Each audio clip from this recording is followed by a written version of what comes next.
Gold trusted gold buyers మీరు తాకట్టు పెట్టిన బంగారాన్ని విడిపించి ఈ రోజు ఉన్న మార్కెట్ ధరకు కొనబడును. ఉద్యోగాలు చేస్తున్న అదృష్టవంతులారా, మేము చాలా ఇంటర్వ్యూలకు వెళ్ళాం. అక్కడి ఆఫీసర్లు మమ్మల్ని ఎన్నో ప్రశ్నలు వేశారు. మేము సమాధానాలు కూడా ఎన్నో చెప్పాం. అయినా మాకు ఉద్యోగాలు రాలేదు. మీరు ఏ విధంగా ఉద్యోగాలు సంపాదించింది చెప్పి మాకు సహాయపడవలసిందిగా కోరుతున్నాం. మాస్టరు, మీకు ఉద్యోగం ఎలా వచ్చింది? మా మామయ్య గారు ఎమ్మెల్యేగా ఉండేవారు. సంతోషం. మీరు మాస్టారు, మీకు ఉద్యోగం ఎలా వచ్చిందో దయచేసి చెప్తారా? ధనలక్ష్మి పెంచింది. ఆవిడెవరు? ఆఫీసర్ గారి భార్య. ధనలక్ష్మి అంటే డబ్బండి. అదే లంచం అన్నమాట. అవునండి. నెక్స్ట్. సార్, మరి మీరు? వినయంతో కూడిన విద్య వల్ల వచ్చింది, కృషితో కూడిన దీక్ష వల్ల వచ్చింది. కృషితో నాస్తి దుర్భిక్షం, జపితో నాస్తి పాతకః అన్నారు పెద్దలు.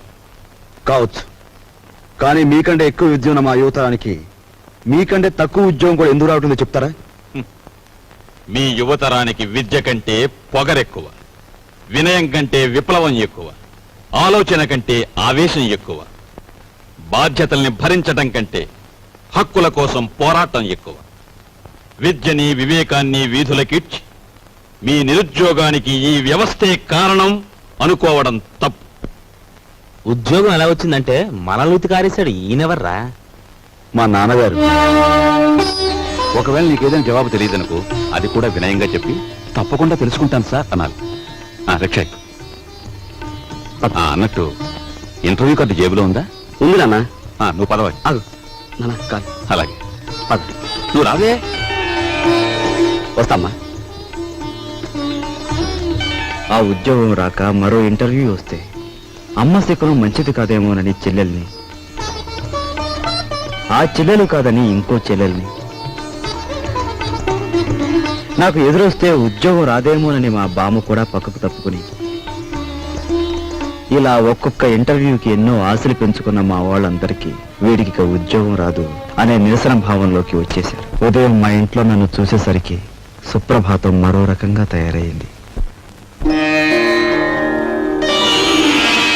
నిఖిలాంధ్రదేశ నిరుద్యోగ మహాసభాధ్యక్ష, నిదురించు నీదు నిదురే గద లోకరక్ష, ఎంప్లాయిమెంటు ఎక్స్చేంజీలకే పరీక్ష, మా తండ్రి నిద్ర దేశానికి సుప్రభాతం.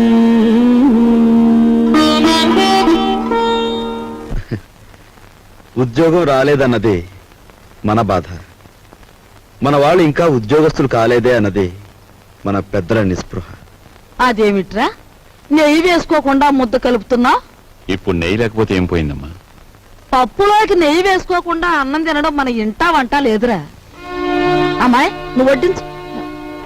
ఇంట్లో నేను నిండుకుందత్తయ్య. అయ్యో అయ్యో, పచ్చని సంసారంలో పంచామృతాలు నిండుకుంటే పంచమహాపాతకాలు చుట్టుకున్నట్టేనే.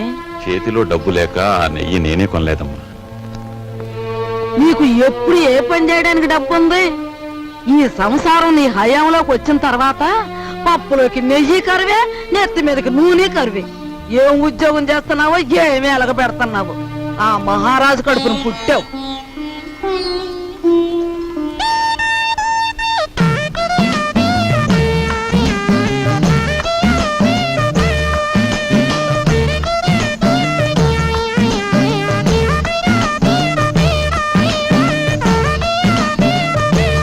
చిన్నాడా, ఆఫీస్కి వెళ్ళడానికి మీ నాన్న తయారైతే ఇంకా ఏం చేస్తున్నావురా?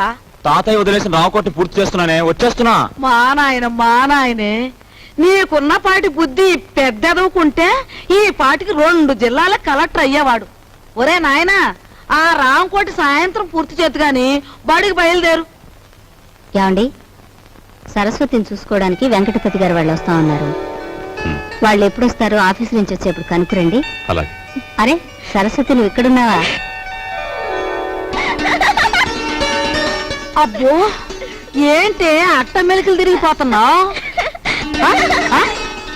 అబ్బో, దీనికి దూకుడు ఎక్కువైపోయింది. ఇక పెళ్లి చేయాల్సిందే. లలిత ఒరే! వస్తాను. సరేనండి.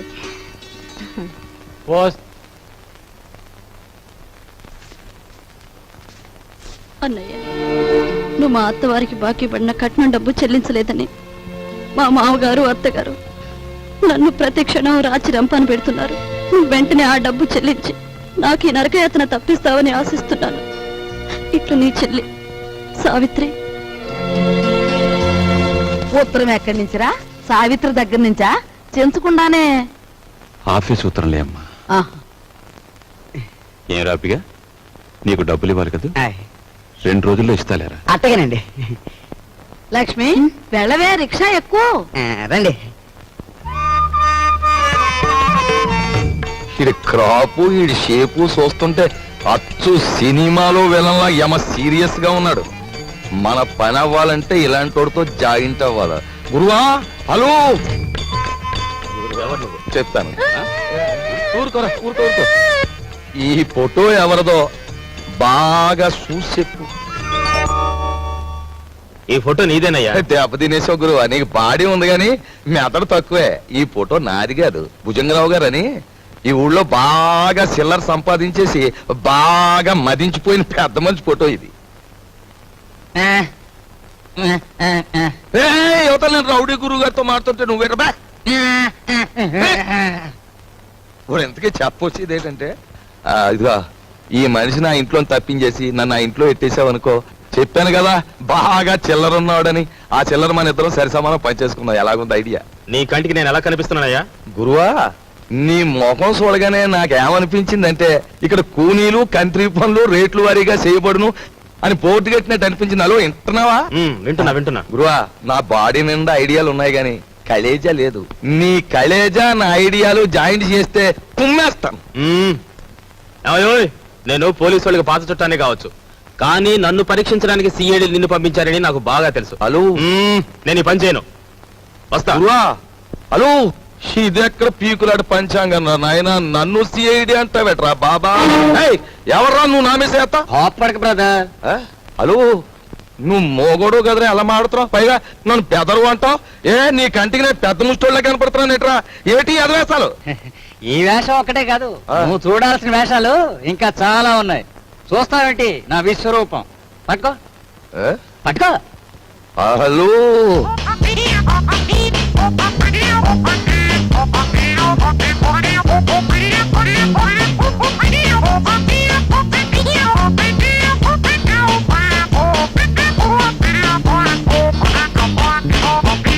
ఇప్పుడే ఉంటా.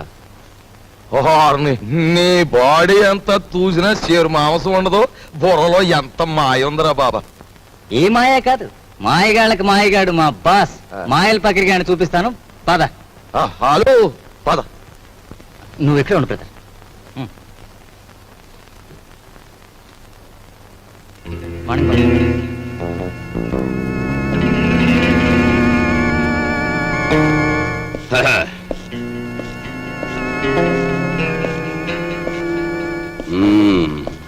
ఏరా, నీ పేరు వరాలా?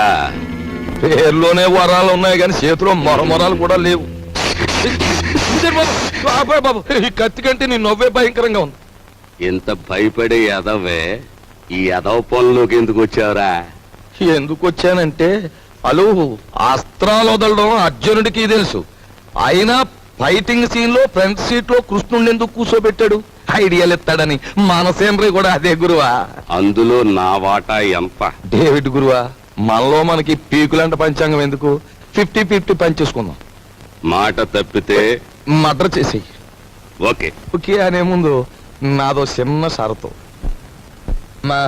మరేం లేదు గురువా, ఆ కర్ణుడు తాలూ కవచకుండలాలన్నా ఆ బాడీ నుంచి దూరం అయ్యాయేమో గాని మా బాబాగాడు నా సంఖ్య నుంచి సెపరేట్ అవ్వడం. మరి నేను రంగంలో దిగిన తర్వాత ఈయన్ని నువ్వే కాసుకోవాలి. కాసుకుంటాను, కానీ ఈయన మాత్రం నేను ఎత్తుకోను. ఎత్తుకోనంటే ఎలా గురువా? ఎత్తుకోపోతే ఏటవుద్దంటే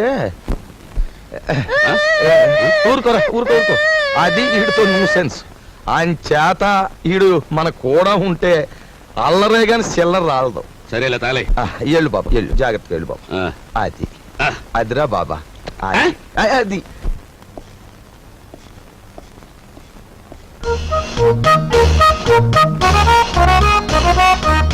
బాబు నువ్వు చూసుకోవాల్సిన శాలిటీ అదే బాగా చూసావా?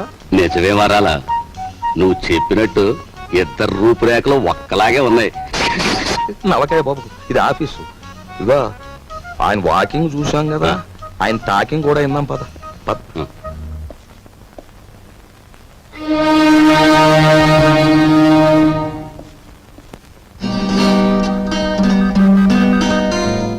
నీ తెలివితేటలు పరీక్షించడానికి సర్టిఫికేట్సే చూడనవసరం లేదు. నిన్ను 3 ప్రశ్నలు అడుగుతాను, జవాబు చెప్పు. అడగండి. నంబర్ 1, తాజ్ మహల్ నిర్మాణంలో పాల్గొన్న కూలీలు ఎంతమంది? నంబర్ 2, రామాయణాన్ని వ్రాసిన వాల్మీకి భార్య పేరేమిటి? నంబర్ 3, 10 పైసల నాణానికి ఎన్ని వంకర్లుంటాయి? Come on tell me. చెప్పలేవా? ఇంత చిన్న ప్రశ్నలకే సమాధానం తెలియని వాడివి అసలు ఈ ఇంటర్వ్యూకి ఎందుకు వచ్చావు?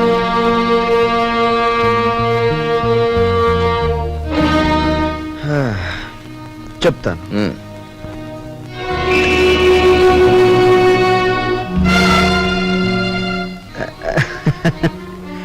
అనవసరంగా బెదిరిపోకండి సార్.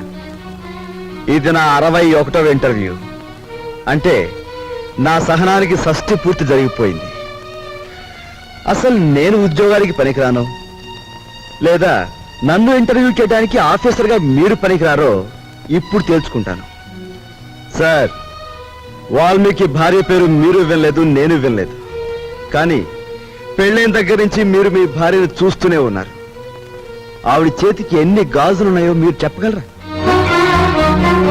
ఓకే, 10 పైసల నాణానికి ఎన్ని వంకర్లు ఉన్నాయో నేను తర్వాత చెప్తాను. కానీ రోజు దువ్వుకునే మీ తల మీద ఎన్ని వెంట్రుకలు ఉన్నాయో మీరు చెప్పగలరా? కనీసం ఆ దువ్వుకునే దువ్వెనికి ఎన్ని పళ్ళున్నాయో చెప్పగలరా? చెప్పండి. నాకు తెలియదు. మీరు వేసే అడ్డమైన ప్రశ్నలకి మేము సమాధానాలు చెప్పలేకపోతే మమ్మల్ని వెధవలా చూడటం తెలుసా? మిమ్మల్ని చంపకుండా ఎందుకు వదులుతున్నానో తెలుసా? మిమ్మల్ని చంపి నేను హంతకుడుగా మారటం వల్ల మా సమస్యలు పరిష్కారం కావు. అందుకు గుడ్ బై.